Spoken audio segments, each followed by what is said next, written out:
po ay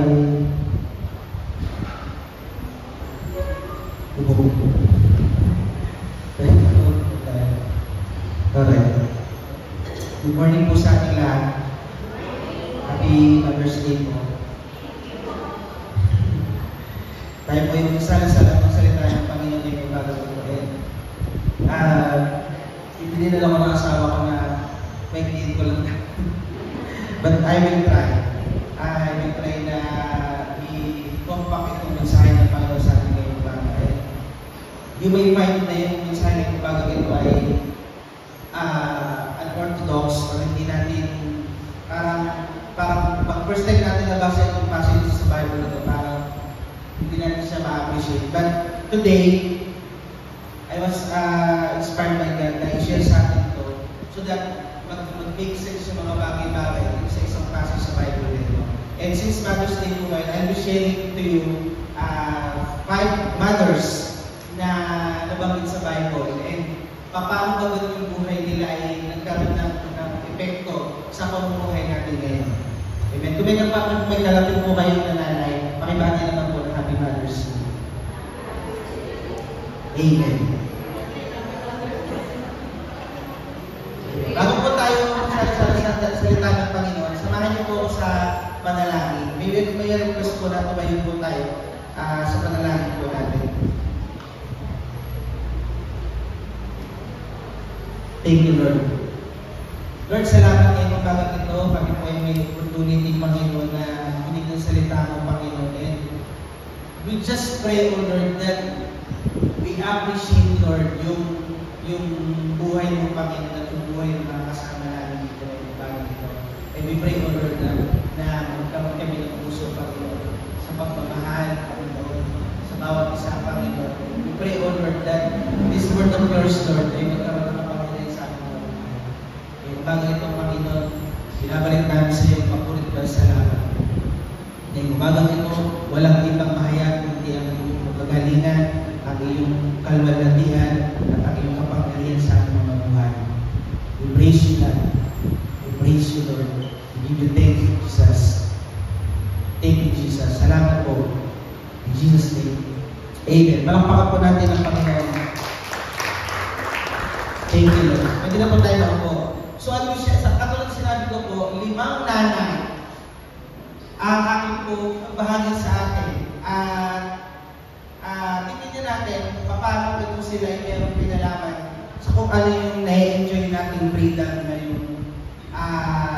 ngayong mga panahon na ito. Amen. Sino po malaya? Taas ang kamay. Amen. Spiritually malaya tayo. Technically malaya tayo. Kaya po bukas malaya tayo bumoto. Amen? Malaya tayong sulat kung sino man yung gusto natin bilugan doon sa balota. We're not forcing anyone kung sino man ang boto nila. But be reminded na yung kapangyarihan na pinagdalog sa atin ng ating bansa ay lagi kong mayroong karapat na responsibility. Kung sino may sulat natin yan, they will be accountable sa mga susunod na panahon ng ating buhay. And if we understand yung tinatawag na political landscape or yung geopolitical, malaki ang kinalaman ng politika sa iyo at sa akin. Kahit wala dito tayo sa loob ng church na to, malaki ang kinalaman nila sa atin. So, kailangan natin ipag-pray, pag-isipang maupay, isip ko ang ating ilalagay sa ating balota because God gave it to us. Let us use it sa kanyang glory, sa kanyang albanatian. Amen po ba mga kapatid? So, yun po, ako na po natin pag-usapan na nanay ay si Tamar. Yan. Yung anak niya po si Tamar. Hindi, joke lang po. Ang kanya po, okay po, ang kanya pong asawa, ano po, ang kanya pong asawa ay si Hindi po yan si Ia. Si ano po. So si Tamar po ay, tama ba ako, Biyanan? Yung asawa na, yung nanay ng asawa mo, ang tawag po doon? Biyanan. Biyanan. Si Judah. Biyanan yung Tamar, si Judah. Si Judah po ay anak po doon po sa 12 tribes. Ano po? yung salilahing na chosen ng Panginoon, yung 12 tribes, si Judah. Siya po yung biyanan ni Tamar. Okay po? So siya po ay mayroong tatlong anak, si si Onan, si Onan, saka si Shelah. Okay po? So sa kanila pong tradisyon, kapag po nagpakasal po sila, meron po sila tinatawag na levirate marriage o Levite na yung kanilang tradisyon sa kanilang kultura na kapag po namamatay yung kasawang lalaki, siya po ay sasambutin sumunod doon sa kanilang pamilya. Ano po? So, ang pangalan po si sumunod si Onan, at si Shelah. Nabalo po si Tamar kay So, susunod po na dapat magpakasal sa kanya ay si Onan. Ay, ba't namatay si Kasi siya po ay wicked sa mata ng Panginoon. Kaya ang God, siya po ay hinayaan po na mamatay. So, nabalo po si Tamar. Okay? So, susunod, next in line will be Onan. Okay? So, siya po ang susunod naman na naging na ipinakasawa kay Tamar. Okay? So, ito po, si Onan, dahil alam niya na hindi ma-record sa kanya, para sa kanya yung anak. Kasi sa culture nila, kung sino po yung unang asawa, doon pa rin po ma-register yung bata. Okay? So, ibig sabihin, kahit ikaw yung tatay, hindi pa na-register sa'yo. Yung birth, yung birth pagdating mo sa kanilang kultura, napakalaking halaga. Ano po, napakahalaga po yung birth rights sa kanila, napakahalaga. Kaya nalang gano'n na lang yung pag-ayaw ni Onan. Pero dahil siya po ay sumusunod sa kanyang magulang, siya po yung napilitan na magpakasal o maging asawa ni Tamar. Pero in the course ng kanilang relationship, hindi pinalugdan ng Panginoon si Onan. Dahil siya po ay sinasadya niya na hindi makuntis si Tamar. Kakaintindihan po. So sinasadya niya na hindi mabuntis si Tamar, and this is not pleasing to God kasi ang kanyang duty is i-extend o i-survive yung lahi po nitong si Judah. Yun ang order sa kanya eh. So dahil hindi po gano'n ang kanyang ginagawa, hindi madadagdagan yung lahi, ano po, siya po ay namatay din. Namatay din po siya. Now, tulad sa sabi ko po, yung levirate marriage, susunod na si Shelah. Problema ni Shelah, mga kapatid sa Panginoon, siya po ay masyadong pang bata para ipakasal kay Tamar. Now, kayo po, mga kapatid sa Panginoon, sabi ng usapan nila, masyadong pang bata, hindi pa pwede natin ipakasal. So, okay, so nanatili siya na balo. Meron po sila sinusuot na garment or something sa kanilang katawan para sabihin na sila po ay balo at sila po ay nag-iintay na pakasal sa kanila o sa kanilang pamilya. Okay po, mga kapatid sa Panginoon. So, habang lumilipas ang panahon, tumanda na si Shelah hanggang sa edad na pwede na siya ipakasal kay Tamar. Okay? Ang nangyari, hindi tumupad sa custom o sa tradition si Judah. Hindi niya ibinigay si Shelah kay Tamar. Okay? So one day, nalaman ni Tamar na mayroong lakad si Judah. Okay? So ginawa ni Tamar, dahil ang kanyang pagtanaw, kailangan makuha ko yung para sa akin. Yung just para sa akin. Ano ba yung just para sa kanya? Ang just para sa kanya, pakasal sa kanya Shelah, magkanak sila ni Shelah. Yun ang tinitingnan niya. So, ginawa ko niya, hinubad niya yung sign siya ay balo, tapos siya po ay na-disguise. Ano po? On the way, ni Judah, ay, doon sa isang lugar, tinambangan ni Tamar si Judah. At si Tamar po ay napagkama ng prostitute ni Judah. Sorry, medyo historic ito. But I want you to keep on listening, ha? Huwag po kayo mawawala sa akin. Kasi mamaya po, gusto ko maintindihan natin ano kinalaman nito sa freedom na tinatamasa ko natin ngayon.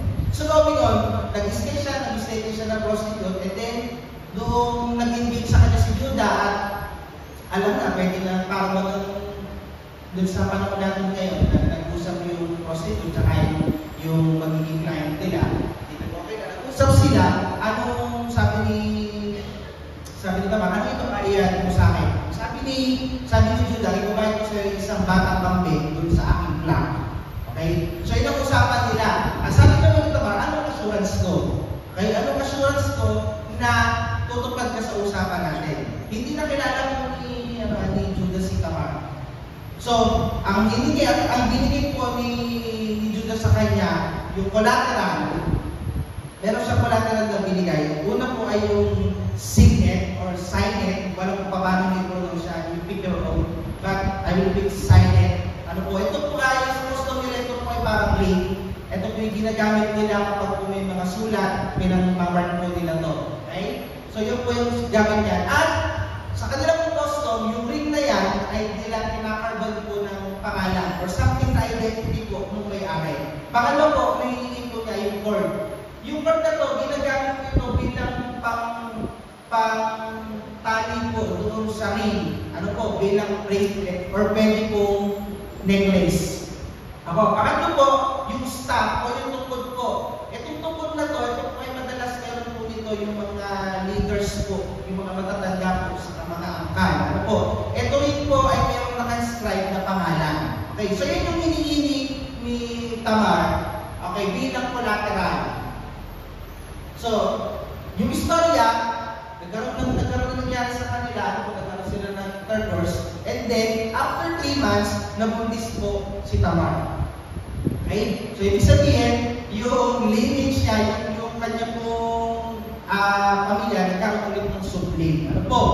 So, nung malaman ni Judah, yung nangyari dito, sabi ng mga tao, nangalong niya o na nagkasala si Tamar kasi dapat hindi siya mabubuntis sa iba kasi dapat hinihintay niya si Sheila. Okay? Kaya ito po mga kapatid sa Panginoon. Ano po?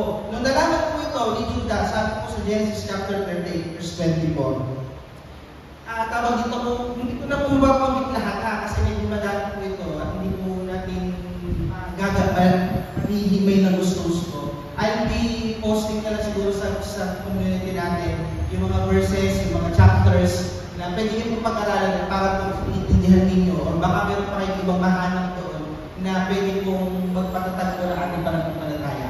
But I'll be sticking po sa na-prepare mo ngayong umaga dito. Ano po? Ulit, Genesis chapter 38 verse 24. And Judah said, bring her out and let her be burned. Nung nalaman ni Judah na nakakalang niya, si Tamar, sabi niya, ilabas mo siya, sunugin. Ganon kabilis yung judgment na ibinigay ni Judah kay Tamar. Kasi nakakalang niya, sunugin natin yan. Ano po? But you know what? Noong nalaman ito ni Tamar, ang ipinadala niya yung collateral. Pinadala niya kay Judah. Ang sabi niya po ay, pakikilala kung sino may-ari ng mga bagay ito. Siya ang ama ng pinagbubuntis ko. At nung nalaman po ni Judah, nakita niya, na-recognize niya yung mga bagay na yun. Dahil kung panahon po na magbabayad na si Judah, hindi na nila makita si Tamar. Kasi nga po nag-disguise siya at hindi na po siya ulit magbalik sa lugar na yun. Nung na-recognize niya po ito, alam niyo po ano nangyari kay Judah? He realized yung kanyang hypocrisy.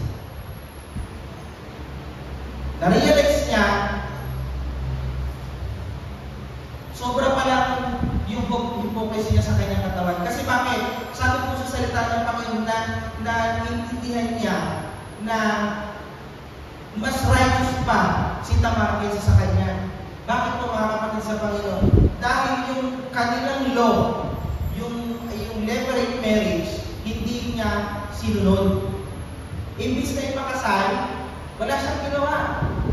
Kaya po, isa sa magandang makahanap natin, pag naman hindi po natin makikita na maganda yung epekto po ni Tamar, isa sa magandang makikita po natin ay yung kanyang courage na i-take what is due to her. May mga pagkakataon po mga kapatid sa Panginoon na minsan takot tayo i-pursue ano yung nararapat para sa atin. Minsan natatakot tayo na parang ayahan na lang natin kung hindi para sa atin, hindi para sa atin. But, for Tamar, yung courage niya na nakunin yung para sa kanya, yung alam niya para sa kanya, at tinakda sa kanya ng Panginoon, gano'n siya ka-dedicated para mabuhay para sa akin. Sometimes, may mga pagkakataon na ganyan po yung naging situation natin. At as per Judah, yung hypocrisy niya, may mga Christians na parang easy mag-pass ng judgment sa kapwa Christians or maybe sa mga unbeliever. Katulad ni Judah, alaman mo na ganito, ito na, judgment na natin, surugin na natin yan. And po, it is easy to criticize, mga kapatid sa Panginoon. Kapag po, parang alam natin, nararamdaman natin we are righteous enough sa harapan ng Panginoon. Parang ang bilis-bilis po na mag-judge, ang bilis-bilis na mag-criticize. Lalo sa mga leaders, lalo sa mga tawag dito, mga church members, and even sa mga unbelievers. Kapag ang piling natin, ang piling ng isang tao ay righteous enough, hindi niya na po nakikita anong bagay yung nasa kanya. Nalimutan at hindi na po nakita ni Judah, ako nga pala mas may malaking kasalanan. Kaya ito nagawa ni Tamar dahil ako ang may kasalanan. Kaya sabi niya po sa kwento, si Tamar ay mas righteous pa kaysa sa kanya. And it is a prophecy. Sabi po na Matthew chapter 7 verse 5, mapagkumpari, alisin mo muna ang troso na sa iyong mata sa ngayon, makakakita kang mabuti at maalis mo ang buhay sa iyong kapatid. Mga kapatid sa Panginoon, hindi natin kayang dagdagan ng righteousness natin o pagiging makulit sa harapan ng Panginoon by condemning other people. Amen po. Hindi natin trabaho yun. Ang trabaho natin po ay ipakita sa kanilang pagmamahal ng Panginoon at kung paano sila tinubos ng dugo ng Panginoon. Hindi po ito pakita sa kanila na makasalanan ka. Because at the first place, sa unang-una pa lamang, parehas lang tayo pinatawag ng Panginoon. Amen po. Parehas lang po tayo tinubos ng dugo ng Panginoong Jesus. At yung righteousness nila, at yung righteousness natin, which is Jesus, ay isa lang po ang pinagagalitan.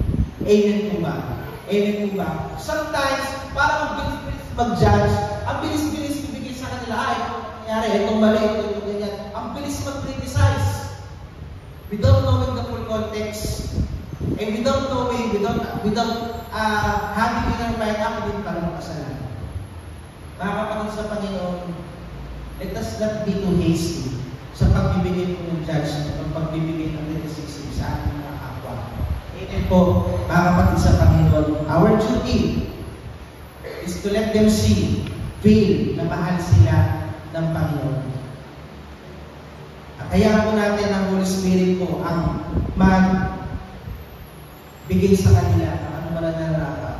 Magparamdam sa kanila, mag-convince sa kanila to surrender their life to Jesus. Amen po ba? At ang kanyang pong pagbubuntis ay nanganak ng kambal. Ito po ay si Perez at Sarah. Mamaya mabalikan po natin yan. Pangalawang nanay. Tatagpuan po natin ito sa book po ng Joshua. Ito po ay si Rahab. Ano po? Si Rahab po ay isang Hentiling Kanaanay at siya po ay isang prostitute. Ito, legit to, prostitute. So, una po, napagkakalan ng prostitute. Ito, legit prostitute po talaga siya. Ano po? So, the story goes, yung Israelites, lumabas ng Egypt, papunta sila sa Canaan para i-possess yung promise nila sa kanila. And isa sa obstacle na kailangan nilang gawin para ma-possess nila yung land is to defeat Jericho. Okay? Yung Jericho, isa itong napakatibay na military base para ma-penetrate or ito yung parang base military nila bago ka makapunta sa mismong Canaan. Okay? So si Joshua, nagpadala siya ng 2 spy para tingnan kamusta yung lugar, ganyan. And then, sila po ay napunta sa bahay ni Rahab. Ay po, nakakasunod po tayo kapatid sa Panginoon. Nakapunta sa bahay ni Rahab at nalaman nila ng hari ng Jericho. Pinapunta yung kanyang mga kawal doon at pumunta sa bahay ni Rahab.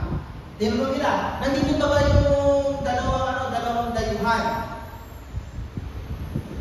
Ilabas mo sila at kailangan namin silang dakibay. Ilabas mo sila. Anong ginawa ko ni Rahab? Itinago ko ni Rahab Okay? Tinago ni Rahab yung dalawang spy doon sa kanilang parang second floor. Pero hindi po talaga second floor yun. Parang nilagyan nila parang basement.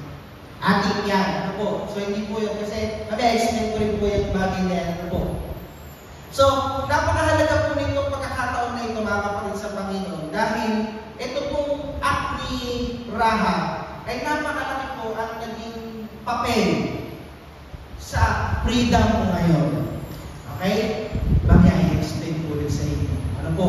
So, doon sa kanyang pag-uusap, pagkaalis po ng mga sundalo ng Jericho, at sinabi niya, baka nakita ko sila na lumabas, kung sila yung pupuntahan nyo, sila yung hakabulin mo, baka magtakbuhan nyo pa. So, nagmamadali ko yung mga soldier, hinabol nila, yung inaakala nila na spy na umalis na. Okay? So, bago po yun, pagkatapos mo umalis, sinaragad niya yung pinto, tapos pinuntahan niya yung dalawang spy. So, nagtataka yung dalawang spy, bakit nga naman sila iniligtas? Alam niyo po, ano dito, turning point. Alam niyo po ano dito? Si Rahab po ay merong matinding pananampalataya. Kung babasahin po natin yung Joshua chapter 2, sabi niya, alam ko na ibinigay na sa inyo ng Diyos itong lugar namin. Alam ko yun. Nabalitaan na yung paggagabi dun sa Amoray, kapag yung sa mga kalapit na mga lugar, nabalitaan nila lahat yun. At sa totoo lang, takot na takot dahil mga taga-Kanaan sa mga Israelita that time. But what makes sense is that yung pananampalataya ni Rahab. Ano ang kanyang pananampalataya, mga kapatid sa Panginoon? Yung declaration of faith, napakatindi po ng declaration of faith po ni Rahab. Tingnan po natin yung declaration of faith niya. Ano sabi po ng salita ng Panginoon? Sabi po sa Joshua chapter 2 verse 11, sabi niya, si Yahweh na inyong Diyos ay Diyos ng langit at lupa. She acknowledged it.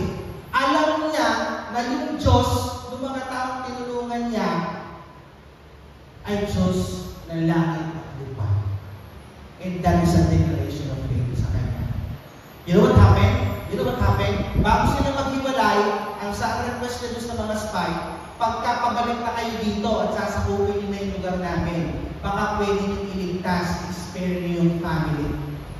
Pumayag po yung mga spy, sabi nila, sige, magtatali ka ng scarlet cord doon sa bintana ng bahay dito.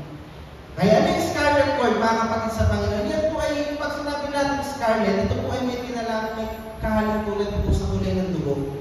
Ano po, malapit po sa kulay ng dugo. Scarlet yan. Ano po? Pamilyar ba sa inyo? Pamilyar po sa inyo? Ito po ay parang naka-mirror or nakadikit po doon po sa piece of the Passover. Natatandaan niyo po nung ang mga nagpadala po Panginoon ng sasalot po, yung mapapatay yung mga lalaki, mga panganay. Yung angel of death pupunta sa bahay nila, tapos kapag nakita na mayroong dugo sa hamba, lalagpasan. Ganun po ang nangyari dito. Ano po, nung bumalik po yung mga Israelite, nakita po nila yung scarlet cord at nilagpasan yung bahay nila. Naligtas ang pamilya ni Rahab. Mga kapatid sa Panginoon, sabi nga po nung linggo, wala sa mga nandito po, wala po, sabi po nung linggo, para kung tama ko na recall, almost 5% ng pamilya naliligtas kapag anak na nakakilala. Kapag daw ang nakakilala yung nanay, 17%, 1-7. Ano po? Kapag tatay yung nakakilala, 90+%. Tumatanggap, kumikilala sa Panginoon na nililingkod po ang mga buong pamilya. Kaya naman po yung prayer concern natin ngayon sa church natin, ipadalangin yung mga tatay na maging spiritual leader sa kanilang pamilya. But you see, yung percentage na yun, 17% napakababa po niyan. Pero sa pagkakataon po na ito, sa Panginoon, in-honor yung pananampalataya ng isang nanay. Dahil na sa kanyang buong pamilya. Gusto ko po kayo tanongin ngayon, mga kapatid sa Panginoon. Kung ikaw ay nanay, yung buong pamilya mo baga ay magilala na sa Panginoon. Naligtas na ba sila? It's time to declare your faith.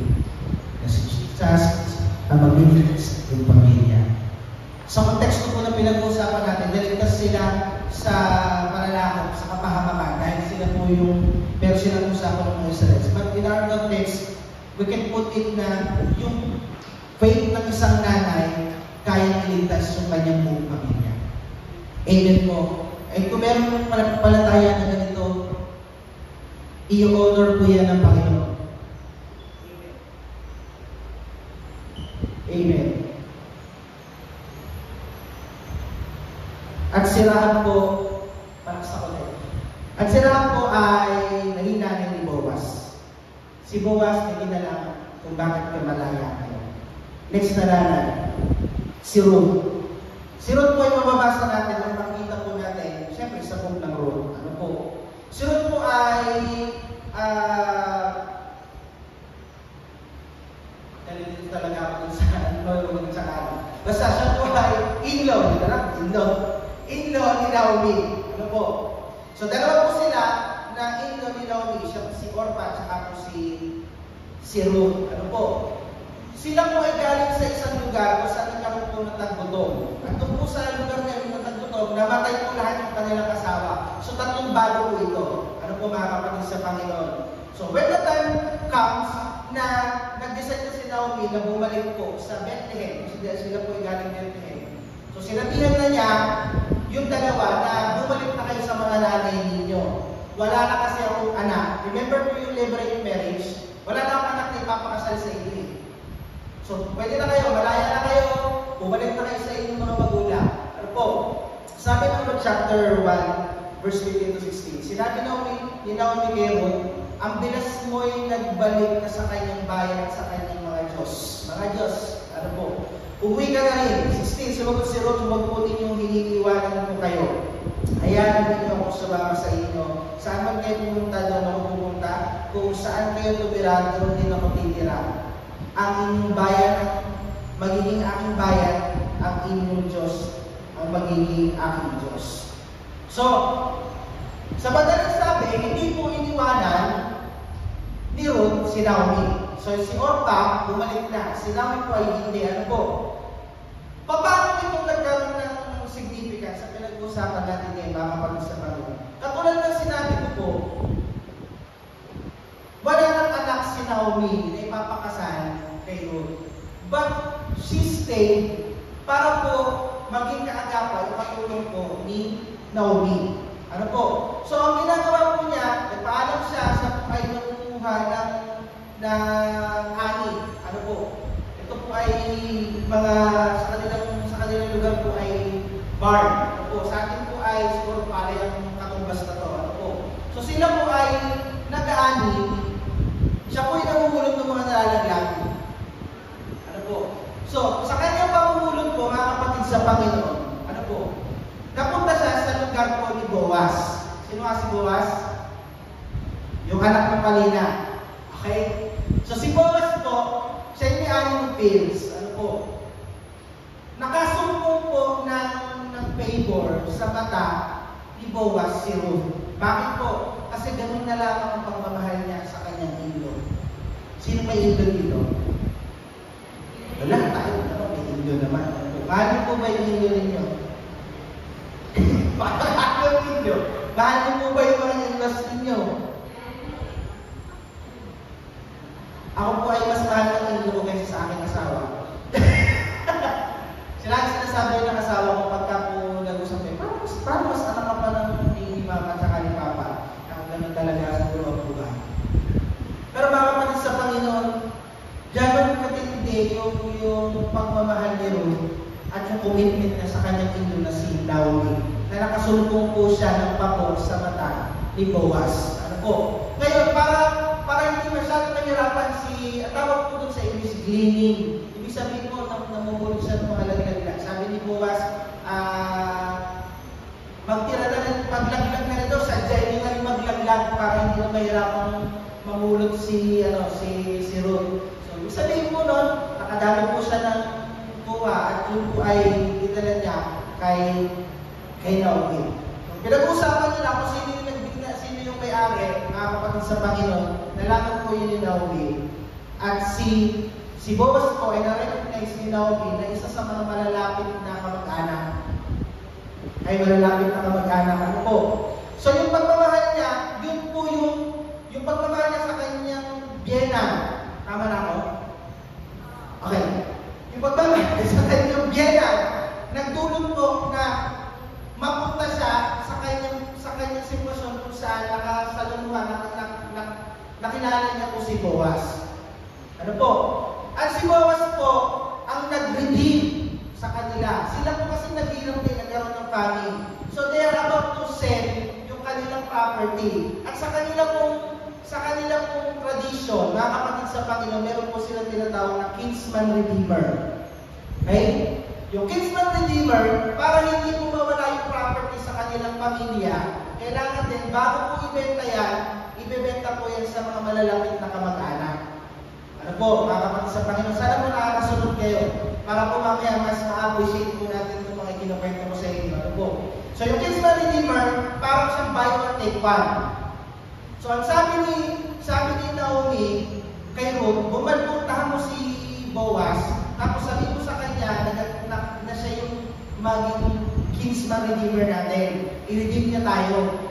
Okay? Para sa yung bibili ng property at magiging papakasalan ka niya. At alam niyo po yung pagpunta niya po doon, sobrang it came sa humility talaga. Ano po? After na kumain at magkaroon ng masaya puso po si Boaz, tulog siya, nahiga sa paanan niya si Ruth, tapos tinanggalan niya ng tawag ito, ng taklob yung paa para mabilis siya magising, pag lumamig, ano. And then that time, sobrang laki ng favor na nakita ni Boaz kay Ruth dahil po sa kanyang pagmamahal kay Naomi. Kaya sabi niya, sige, kakasalan kita. Pero, meron pa tayong isang pinsan na mas malapit sa akin. Meron pang first sa akin. So, dapat siya yung unang tatanungin natin. Kung siya ay hindi pumayag na bilhin yung property at pakasalan niya, ako magpapakasal sa iyo. So, kanta lang, sorry short, pinuntahan ni Boaz yung pinsan niya at tinanong, gusto mo bang bilhin yung land? Sabi nung pinsan nilang isa na hindi pinangalanan, gusto kong bilhin. Pero sabi niya, pag binili ko yan, magiging asawa mo din si Ruth.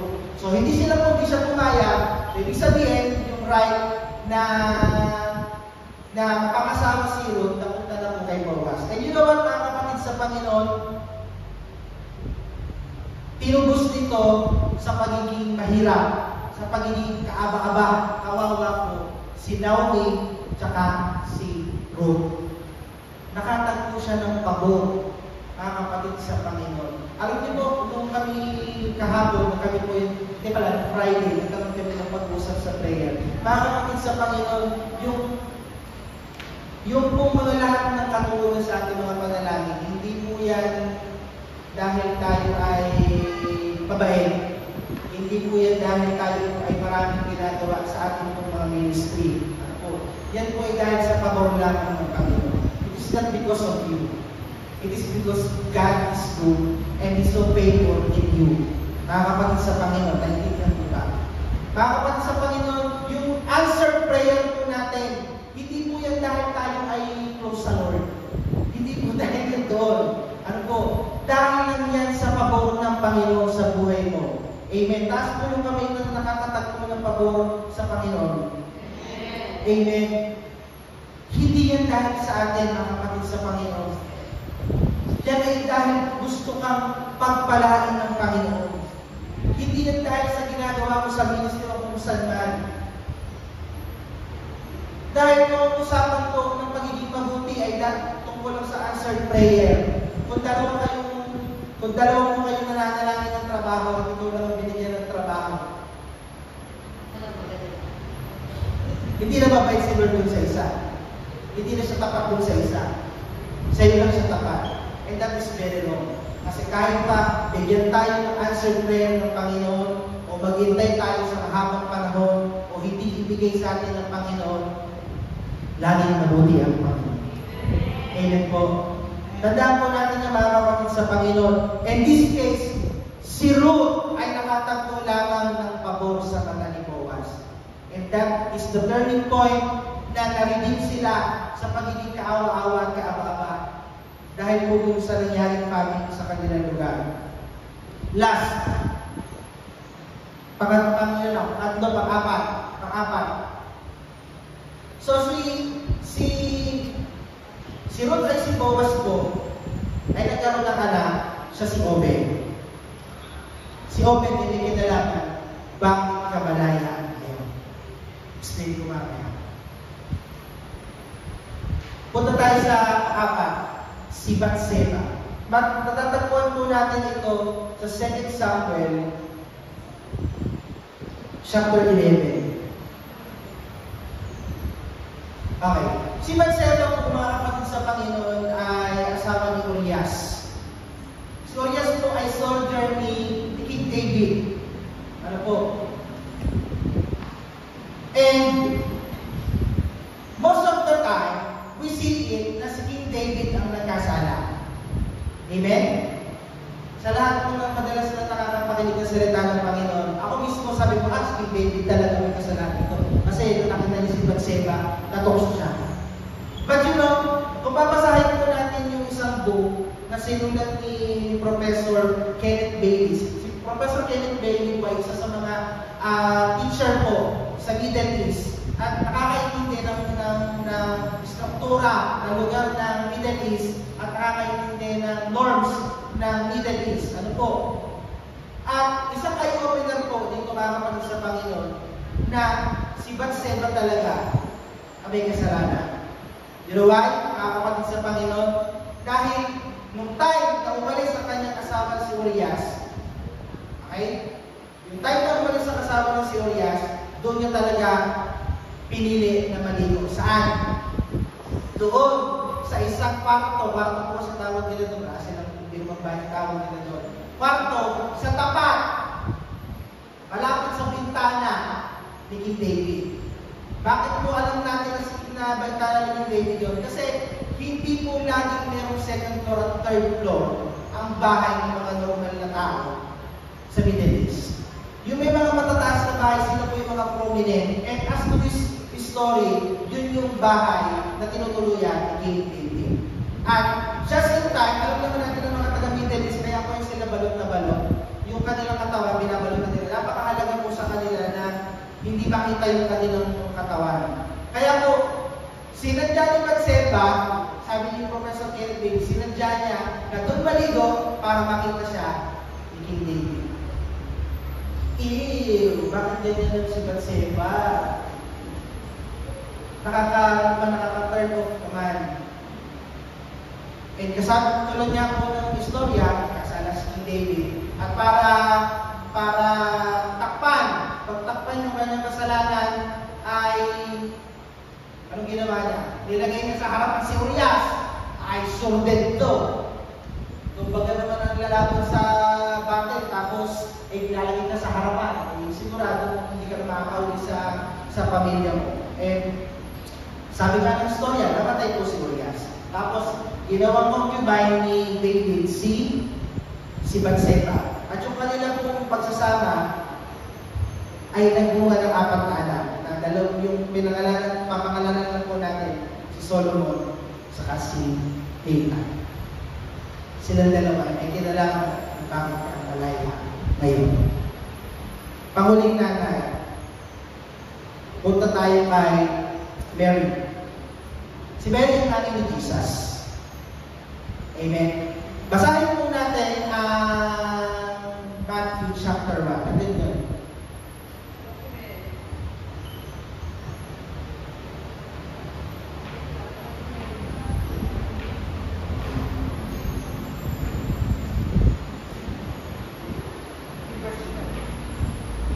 Okay, basahin natin sa Matthew. Kung meron po kayo mga Bible, parehas po tayo ng hinanda sa Matthew chapter 1. Okay. So, bibilugan natin dyan, nasaan yung apat? Paklit. Ayan si Tamar. Sumunod ay si Rahab. Sumunod ay si Boaz. Sumunod, ayan, ang nakalala, asawa ni Urias. Hindi makikita yung pangalan ni Batseba. Kasi for Matthew, mga kapatid sa Panginoon, parang somehow, parang ang hirap isulat ng pangalan ni Batseba kasi napakapakit ng background name. Kung paano siyang napasama dyan sa listahan ay mga kapatid sa Panginoon, ganito po yan ha. Yung listahan na yan, hindi normally sinusulat na mayroong babae. Okay? That is why, napakalaking factor, bakit kailangan natin po itong pag-aralan, bakit natin kailangan pag-usapan.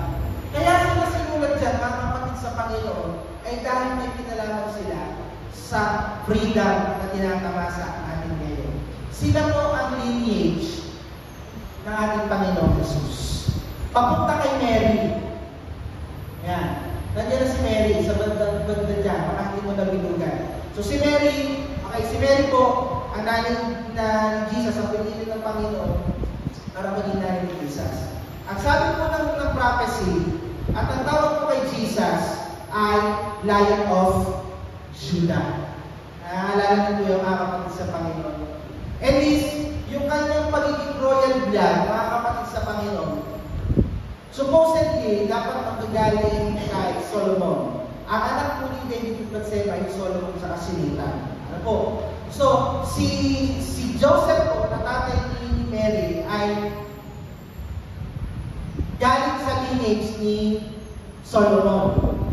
Pero, mga kapatid sa Panginoon, hindi nagkaroon ng intercourse, sexual intercourse si Joseph at si Mary. That is why, ang kanyang pagbubuntis ay dahil sa Holy Spirit. So, yung kanyang royal lineage, wala doon. Okay? Saan nakuha ni Jesus yung kanyang royal lineage? Kaya po siya nagkaroon ng royal lineage ay dahil po sa pagiging tatay ni Joseph sa kanya. And that is why, yung kanyang blood po talaga na royal ay galing po sa kanyang nanay, which is galing po sa lineage ni Tita. Mga kapatid sa Panginoon, yung pagtupad ng prophecy, ang ginamit ng Panginoon, nanay.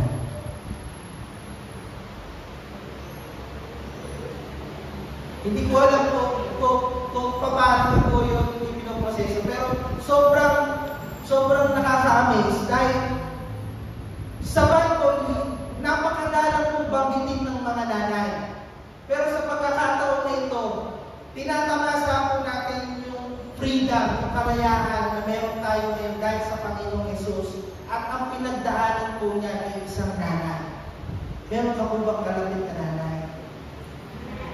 Mga nanay, kayo po ay mahalaga.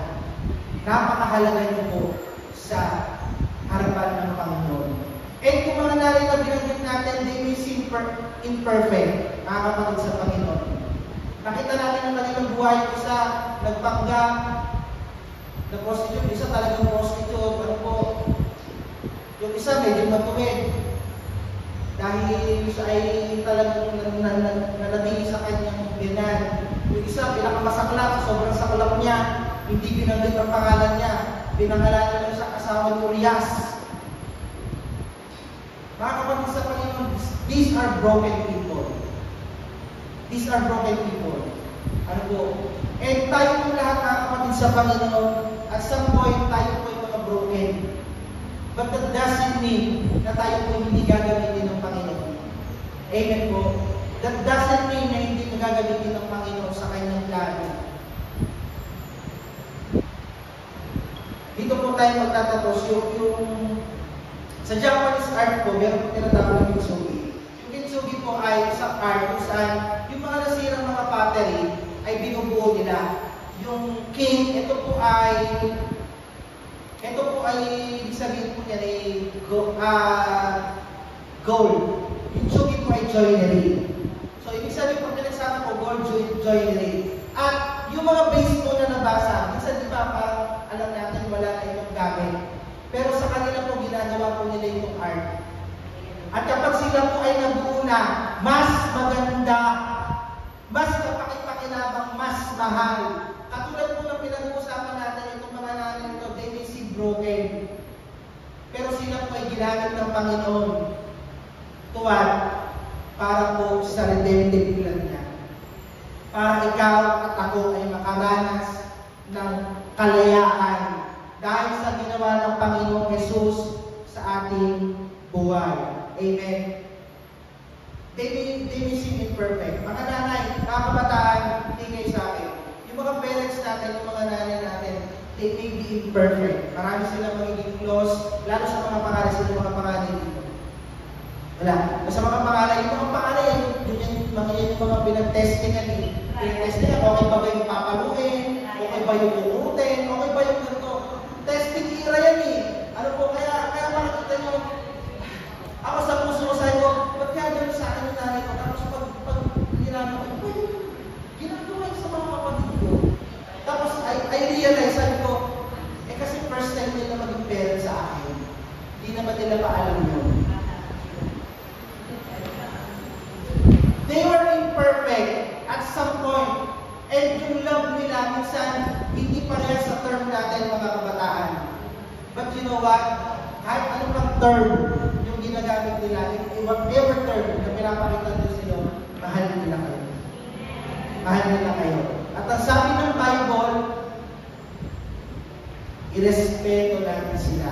There were times na nalilimutan natin, nalilimutan ko nga pala, na disrespect natin sila. If you were that kind of person, kung ikaw po yan, kahit kung malaki ka na, hanggat buhay ang nanay mo, you say sorry.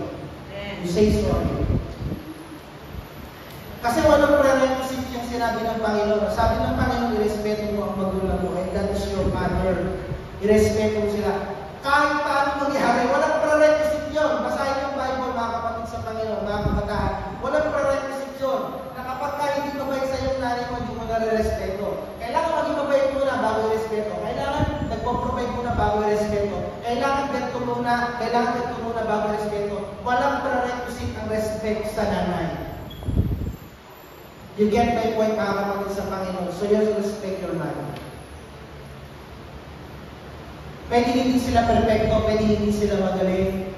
Ano po, but, you know, mahal nila kayo. Mahal nila kayo. Palapit na natin, pwede mo sabihin na, I love you, sorry. Sa mga nanay, mga kapatid sa Panginoon, mga nanay, dito po kayo sa akin. This is the time, I will ask yung mga parents, yung mga nanay, to come forward. Dito po kayo sa harapan. Sige po, tayo po kayo yung mga nanay. Dito po kayo sa harapan. Tayo, gusto ko po i-honor yung mga nanay natin ngayon umaga nito.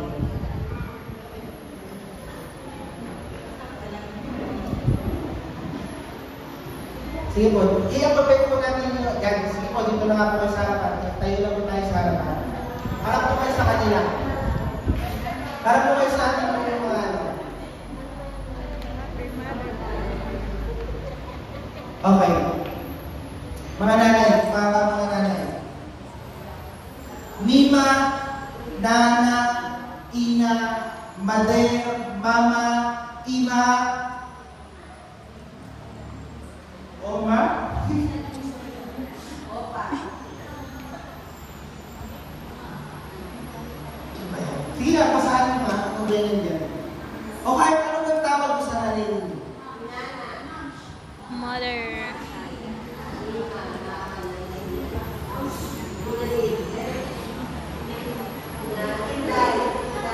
We wanted to appreciate you today. Thank you po mga nanay. Pwede ba natin palakpakan yung Diyos sa mga nanay. Mga nanay, you have a great part in God's mission. Napakalaki ng parte nyo kung bakit bakit tayo nagtatamasa ngayon ng kalayaan galing sa Panginoong Jesus.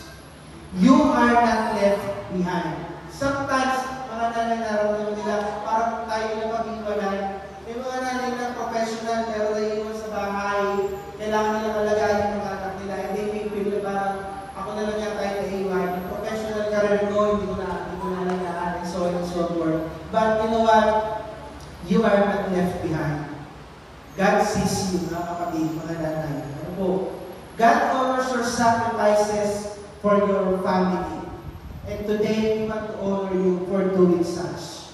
Lahat ng mga sacrifices niyo po sa pamilya, in-honor natin yun ngayon. Thank you po mga nanay. Thank you po mga nanay. At napakabuti ng Panginoon dahil sa buhay ninyo, nandito po kami. And last, you are a vessel of God's grace. At yan po yung title ng ating mensahe ngayon. Sabihin niyo nga po sa katabi ng mga nanay, you are a vessel of God's grace.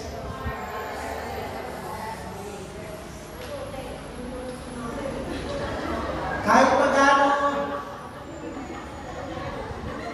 thank you po. Pwede na po kayo bumalik sa inyo mga kapag-nanay. Papalagulot natin ng Diyos sa buhay ng ating mga nanay.